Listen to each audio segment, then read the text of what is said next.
Hello there friends, welcome back to another episode of Generation Tech. My name is Alan and I've watched the first two episodes of The Acolyte, and I gotta say that I am cautiously optimistic, maybe a little bit more than cautiously optimistic about what I've seen so far. I do have some worries here and there, but in this review there are going to be spoilers for those first two episodes, so if you haven't seen the first two episodes, I'd check them out.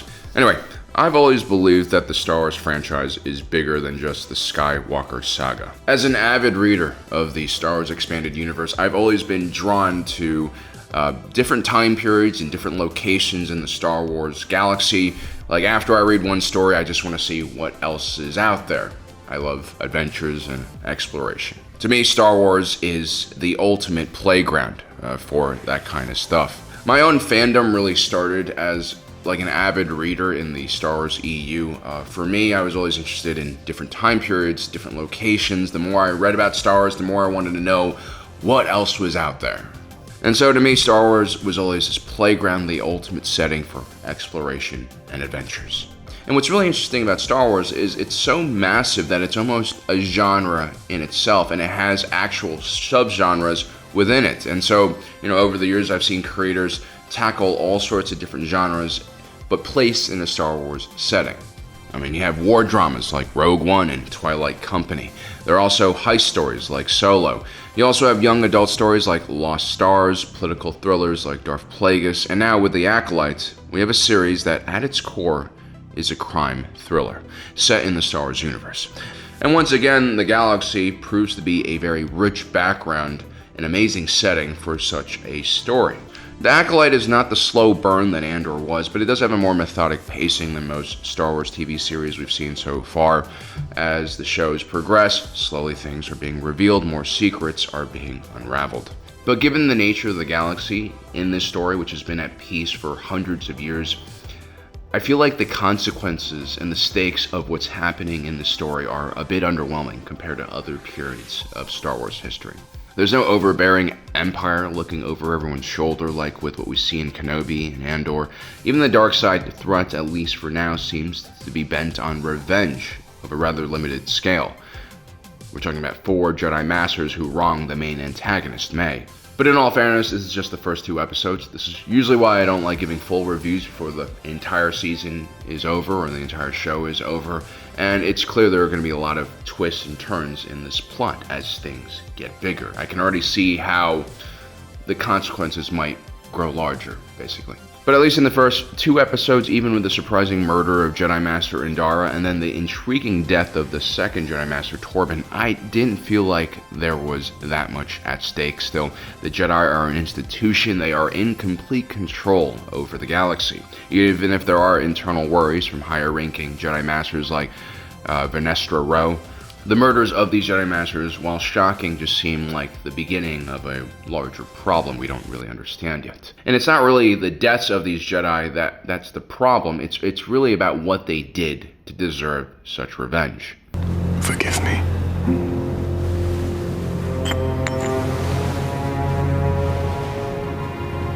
We thought we were doing the right thing.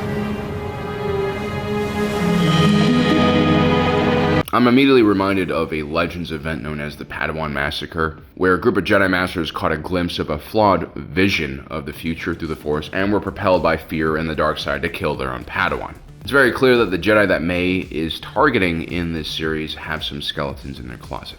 Anyway, for now, The Acolyte feels like a pretty intimate story. I mean, we visited a few worlds already in just the first 2 episodes, and it's clear that the galaxy is the Jedi's playground.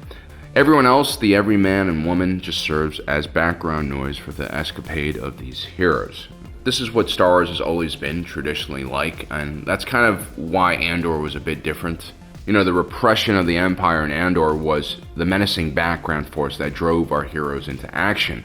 And it wasn't just one individual responsible for this evil, it was an entire complex system of oppression. And the heroes in Andor, well, they are just average, everyday people, individuals from different backgrounds and walks of life who decided to stand up and fight for their own different reasons. I think for a lot of people, Andor probably hit too close to home or was just too grounded in reality for a Star Wars film, which I understand.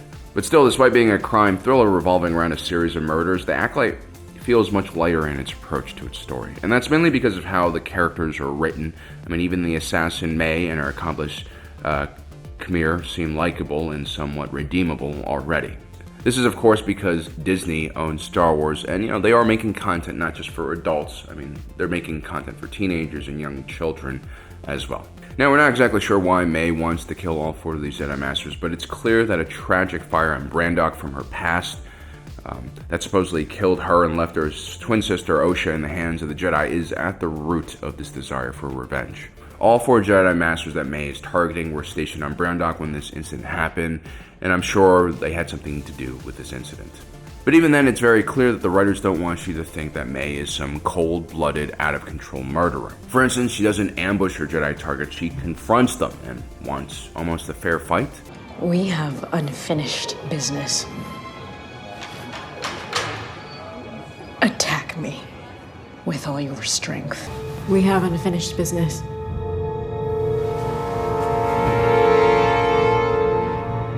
Attack me with all your strength. She even has sympathy for a potential witness of one of her crimes, which she sees that he has an offspring. May is by far the most intriguing aspect of this story. She is the biggest unknown. It's clear that her understanding and view of her past is very different from her twin sister and the Jedi Order's view. How she behaves, how she acts, and her strategy in killing these marks will be better understood when more pieces of the puzzle are unrevealed. Right now, her actions seem inconsistent and puzzling, but I do think that they're doing this for good reason. I do have to say that Mandela Stenberg, who portrays both twins, does a much better job at portraying Osha, the likable mechanic who formerly was a Jedi, than she does with the brooding assassin. I think for me the problem is seeing her portray such a lighthearted character like Osha makes it hard for me to believe that she's also May, who is a much darker character. The character who really does steal the show, as predicted, is Jedi Master Soul. I didn't say this in my last videos, but I kind of had an inkling that Jedi Master Soul was supposed to be like the Qui-Gon Jinn of his era. And I think after watching the first 2 episodes, that theory might be correct. And it's not just their, shared hairstyle. First, Lee Jung-jae, who learned English for the series, does a terrific job. I was really worried that, it'd be hard to understand, but yeah, I'm impressed by what he's achieved here. Wisdom just oozes out of him when he's on screen, in the way he carries himself and how he interacts with the younger, more dogmatic members of the Jedi Order. Why do you keep old hollows of your former Padawan? This pastime encourages sentimentality and nostalgia, and both of these emotions can lead to... Our memories are lessons. If we don't meditate on the past, we're doomed to repeat it. Let's say this twin theory holds true. They could be working together. Yort, don't let fear affect your judgment. Although what is interesting here is we're not really sure if he's using this wisdom to truly teach his Padawan a lesson, or if he's using his wisdom to hide his own true nature from his Padawan, who honestly seems like she'll rat him out for having emotions and feelings. It's very 1984. And that's why Master Soul reminds me of Master Qui-Gon Jinn. They both have what the Jedi see as a flaw, but what I see as a very crucial thing that makes humans human, and that is his emotions.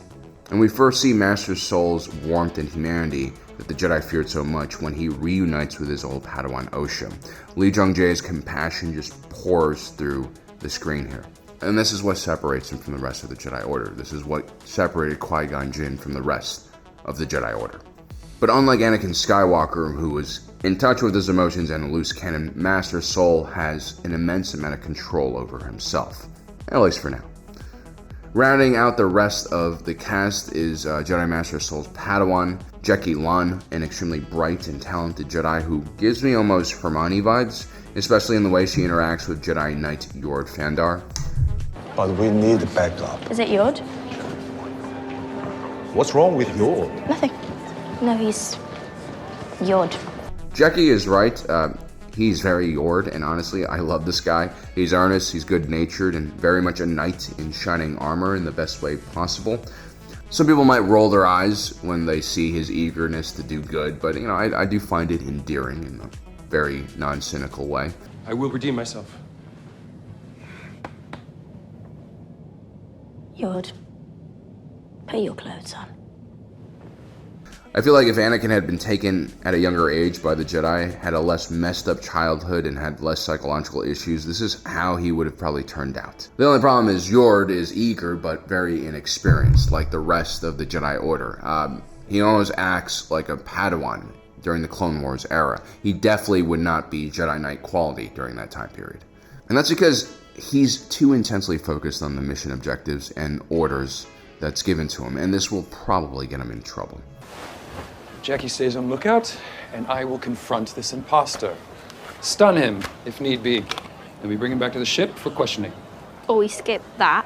But anyway, both of these younger Jedi are pretty well written. I think they have a very important role to play here as a foil to the older, wiser Jedi Master Soul. Now, I have a feeling that as the story and plot unfolds, the Jedi are not going to be saved from scrutiny. In many ways, I feel like this is the natural progression of how the Jedi should be portrayed ever since their flaws were revealed in the prequel trilogy. This creates an interesting dynamic, a morally gray plot where the question if a character is good or bad is far less meaningful than the experiences that have shaped their lives and turns them into who they are. It also creates a story in which what faction you're a part of is less important than the individual that you are. You know, I always wanted a Star Wars story that scrutinized the Jedi a bit more, and I think it teaches the fans a valuable lesson about life. You know, humanity, sentient life, only thrives in the balance between chaos and order. Go too far in one direction and people tend to struggle. And the Jedi of the High Republic period have just been too far removed from the real problems of the galaxy. They have gotten used to their power and role in the galaxy, and that is creating a lot of blind spots and weaknesses. At the end of the first episode, we get a glimpse of the dark side master who is basically teaching the Acolyte, May. I'm honestly not a fan of the distorted voice trope that all Sith seem to have. I mean, it makes sense with Darth Vader, but Kylo Ren always seemed like an angsty poser. Perhaps this dark side master needs the distortion to keep his true identity hidden, but still, the voiceover work here is just uninspired. It really didn't do it for me. But an acolyte kills without a weapon. An acolyte kills the dream. I also worry again that the bad guys in the story are not scary enough or evil enough. Like I said, you just don't feel like a lot is at stake so far in the story, which is problematic. And May, despite being a very intriguing character, is probably one of the weaker performances in this story, along with the hidden dark side master. But maybe that's just not how the story is going to unfold. Maybe the dark side force users are not going to play as serious of a role as we initially thought. Maybe it's the Jedi who will be scrutinized more, or at least the more institutionalized parts of the Jedi Order. Now, as predicted, the Acolyte is not a hot mess. It wasn't hastily made. I actually think the production value here, the attention to detail is pretty good. It's not at Andor level, but again, to get Andor level, you need an auteur like Tony Gilroy, which Leslie Headland is not. I mean, maybe one day she can become that, but this show has the feeling that a lot of big Disney shows have, and that's like you just have too many hands involved, so things are very professional, but there's no defining character. There's no defining stylistic choice that really springs out so far. You might not like Leslie Headland's politics. Heck, I might not like them, although I don't really know too much about her politics, in all honesty, because I typically don't look up the politics of directors and actors because they're not politicians. They usually don't know what the hell they're talking about. And yeah, most people are really, really focused on their own experiences. And so it's a lot of self-advocacy, which I don't like, in all honesty. But then again, I'm not going to deny Leslie Headland her existence, her own experiences. As a creator, she has every right to insert her own story into the content, and we will then judge afterwards whether it was tastefully done or not. And plus, growing up as a different person, aka as a lesbian, in any part of the world is going to be challenging. And I think those challenges, that's what makes a person interesting. That's what makes their stories interesting. People who don't have to face adversity, they usually don't tell very interesting stories. And that's how content creation works, guys.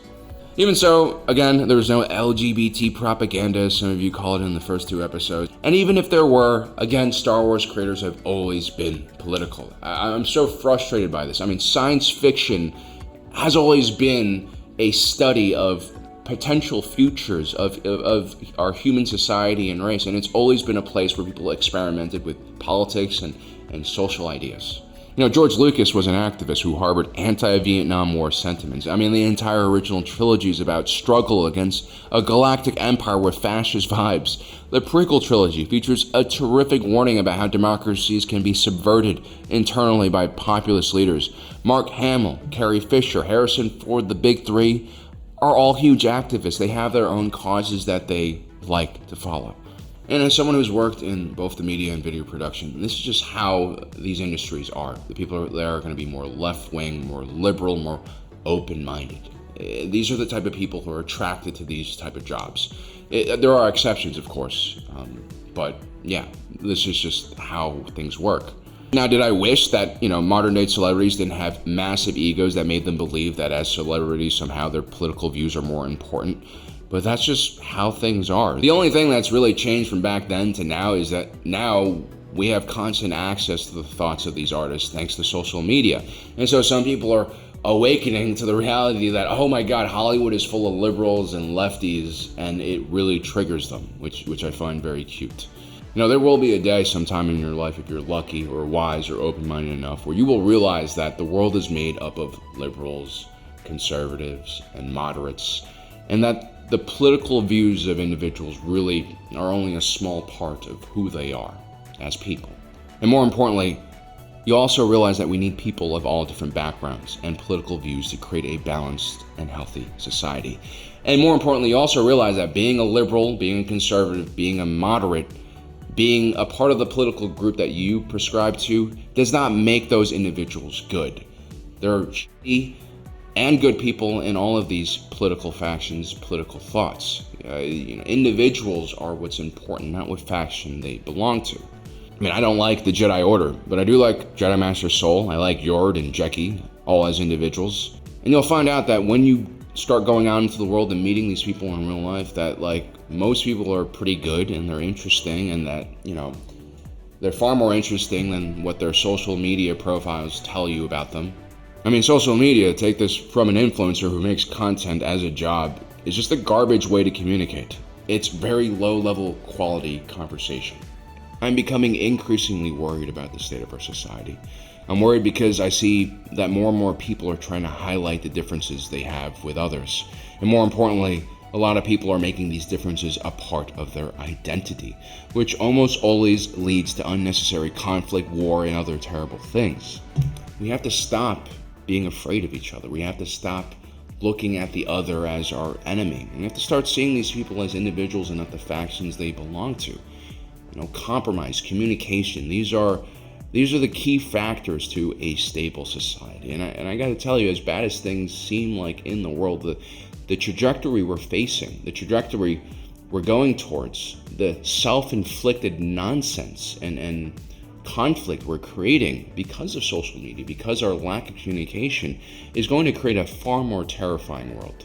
I'm a Star Wars YouTuber. The fact that I have to even talk about this stuff is troubling. I mean, and I'm only talking about this because I see what's happening in the Star Wars fandom. It's become so divisive and toxic. I mean, people are so angry over a fictional story, a fictional universe that, let's be honest, was designed not only for children, but mostly for children. It's not only absurd that so many grown-ass adults are attacking each other on the internet based on plot points in a fictional universe. It also makes me wonder, what the world could be like if they took that energy and, actually used it for something more constructive and positive. I think the fact that, identity politics has skipped from the real world into fictional franchises like this is a warning sign that we all need to take a close look at. I think previous generations would have laughed at it like this because it's so absurd. And really the only way we can get back to where we were when things were normal is by talking, communicating with each other, by talking to people on the other side. Liberals, you need to talk to conservatives. Stop treating them all like fascists and evil people. They're not. And if you keep doing that, they will become the very thing you were afraid they would become. And the same thing goes for conservatives towards liberals. I mean, we're all just people at the end of the day. Again, I'm a Star Wars YouTuber. I shouldn't have to talk about this stuff. But anyway, I recommend you guys give Acolyte a chance. Don't listen to the haters who haven't even seen the show. It's too early to tell if the show will just be mediocre or something a bit more special. But I am cautiously optimistic. I'm going to place the show below Andor for now and above Ahsoka. But again, as a Star Wars fan, as I know a lot of you guys are watching this right now, there are a lot of interesting things that the Acolyte is trying to do. And that used to be enough to attract most people to watch a Star Wars show. Well guys, I hope you enjoyed today's video. Don't forget to subscribe and hit that notification button down below so you don't miss out on the rest of our awesome content.